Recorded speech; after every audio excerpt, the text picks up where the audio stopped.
दोस्तों नमस्कार। उज्जैन से कुछ ही किलोमीटर दूर तराना में इन दिनों सांप्रदायिक हिंसा और इस तरह की खबरें आ रही हैं। मैं भी तराना गया और तराना जा करके मैंने वहां पूरी कवरेज की, दोनों पक्षों की बात को सुना और सारी चीजें, सारी बातें समझने के बाद वो चीजें मैं आपके सामने, वो सारी बातें मैं आपके सामने रखना चाहता हूं। तराना गुरुवार के दिन हिंदू संगठन के नेता हैं, विश्व हिंदू परिषद के सोहेल ठाकुर हैं। वो वहाँ एक शुक्ला गली है जहाँ बड़े राम मंदिर के पास खड़े होते हैं। कुछ मुस्लिम युवक वहां पर आते हैं, उनसे पूछते हैं वहां खड़े होने का कारण, और सिर्फ इस खड़े होने के कारण से एक विवाद का जन्म होता है। तू तकारे तक बात जाती है, बात मारपीट तक पहुंच जाती है। सोहेल और उनके एक साथी के साथ जो है बर्बरता पूर्वक उन्हें पीट दिया जाता है। क्यों पीटा जाता है, इंटेंशन क्या था, इस पर भी हम बाद में चर्चा करें। इस पिटाई के बाद आनंद फानंद में उन्हें कुछ लोग अस्पताल लेकर जाते हैं, जहां से उन्हें लोकल जो क्षेत्रीय स्वास्थ्य अस्पताल था जो वहां का, वहां से उन्हें रेफर कर दिया जाता है उज्जैन के। खबर फैलती है, तनाव बढ़ता है, हिंदू संगठन और तमाम जो उनके समर्थक थे वो बेकाबू होते हैं। थाने में जाकर के कार्रवाई की मांग की जाती है और इसके साथ ही खबर फूटती है कि बसें फूट चुकी है और एक के बाद एक लगभग 10 से 11 बसें फोड़ दी जाती है।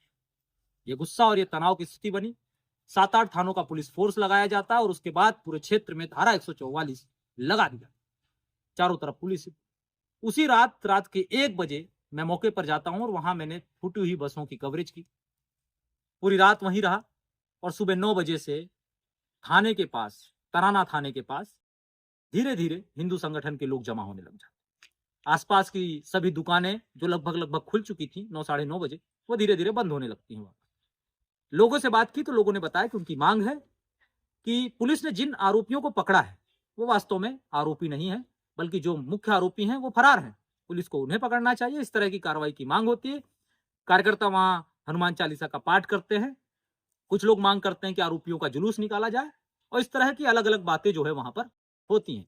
पुलिस प्रशासन, चूंकि एडिशनल एसपी जो आलोक हैं, उनसे मेरी बात हुई, ऑन कैमरा बात हुई, उन्होंने कहा कि स्थिति सामान्य है और पुलिस बल चप्पे चप्पे पर लगा हुआ है। यानी कि इस बयान के बाद स्थिति यह समझी जा सकती थी कि अब किसी भी तरह के तनाव की जरूरत नहीं है, सारी स्थिति सामान्य हो चुकी है। यही समझ करके मैंने वहां कुछ हिंदू संगठन के कार्यकर्ताओं से बात की। उनकी मांग जो थी वो उन्होंने कैमरे पे बोला, मैंने कवर किया और मैं वापस धार भोजशाला की ओर। करीब करीब 4 बजे के आसपास फिर एक खबर वायरल होती है, क्योंकि शुक्रवार था, जुम्मे की नमाज के बाद मुस्लिम बेकाबू हो गए और उन लोगों ने पथराव शुरू किया। अब सीसीटीवी के वीडियो आ रहे हैं, मंदिरों में पथराव कर तोड़फोड़ की गई, घर के शीशे के कांच फोड़े और इस तरह से एक बार फिर जो है हिंसा भड़क उठी। तराना फिर सांप्रदायिकता की आग में मानो झोंका जा रहा। मैं ये किसी को नहीं कहने वाला हूं कि जिम्मेदारी किसकी है, लेकिन मैं उस बयान की बात करना चाहता हूं जब पुलिस प्रशासन ये दावा कर रहा था कि स्थिति सामान्य है, हिंदू संगठन के लोगों से भी बात की जा रही है, आरोपियों की धरपकड़ की जाएगी, कुछ लोग पकड़े भी गए हैं, कठोर कार्रवाई होगी। तो क्या जो शाम को जुमे की नमाज के बाद जो सांप्रदायिकता फैली, जो पत्थरबाजी हुई, वो उसकी इंटेल पुलिस के पास नहीं थी? जबकि आपके पास इतना फोर्स था, आपके पास इतना बल था, तो वो इंटेल पुलिस के हाथ से कैसे छूट गई? पुलिस को कोई भी जानकारी नहीं कि ऐसा हो सकता। तनाव बढ़ गया।